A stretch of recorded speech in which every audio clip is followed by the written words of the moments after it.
खुडिया वालों जरा सुनना, हंसी भी आती है। जब गाड़ी से निकलता है तो वो काला डब्बा अपने सर पर रख लेता है।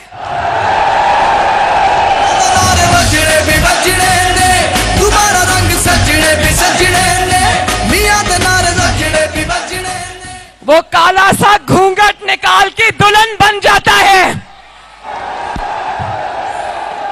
बात करते हुए भी मुझे हंसी आती है।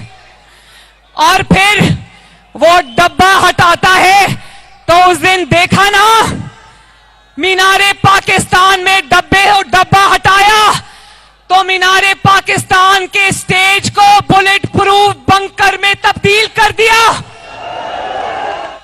और बंकर के अंदर घुस के कहता है, लोगों खौफ के बुत को तोड़ देना। बुलेट प्रूफ बंकर के अंदर से कौम से खिताब करता है, कहता है मेरी कौम, खौफ के बुत को तोड़ दो। बुलेट प्रूफ शीशे के पीछे से भाषण देता है कि मेरी कौम, खौफ के बुत को तोड़ दो।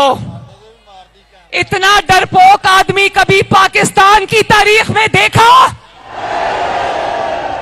तो मरियम नवाज शरीफ ये पूछती है कि तुम्हारी जान कीमती है, तो वो जो माओ के बच्चे तुम्हारे सामने हैं, बहनों के भाई तुम्हारे सामने खड़े हैं, बच्चों के बाप तुम्हारे सामने खड़े हैं, क्या उनकी जान, तुम्हारी जान कीमती है, उनकी जान सस्ती है?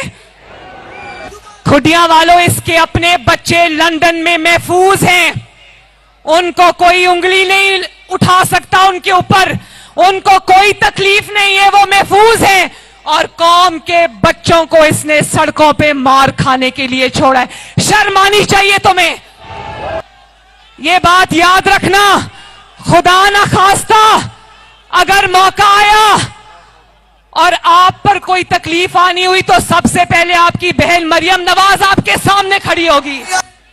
और खुडिया वालों, उस दिन इसकी तकरीर एक हारे हुए शख्स की तकरीर थी। कह रहा था मैं जानता हूं मेरे मुंह पर कांटा लग गया है, ये मुझे इक्तदार में नहीं आने देंगे। तो हां इमरान खान, सुन लो, ये कौम तुम्हें अब कभी इक्तदार में नहीं आने देगी।